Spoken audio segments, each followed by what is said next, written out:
Hello guys and welcome back to the channel. In today's video, I'm going to show you how to see and manage connected apps on your YouTube account step by step.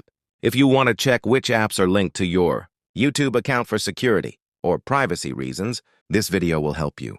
So without wasting any time, let's get started. First, go to the App Store or Google Play Store and search for the YouTube app. Make sure your YouTube app is updated to the latest version, because some settings may not appear in older versions. Once the app is updated, open YouTube. Now tap on your profile icon in the top right corner of the screen. After that, tap on Settings. Inside the Settings menu, scroll down a little until you find the option called Connected Apps. Tap on Connected Apps, and here you will see all the apps that are currently linked to your YouTube account. From here, you can review the apps and manage them if needed. If you see any app that you don't recognize, you can remove it to keep your account secure. And that's it. This is how you can check and manage connected apps on YouTube.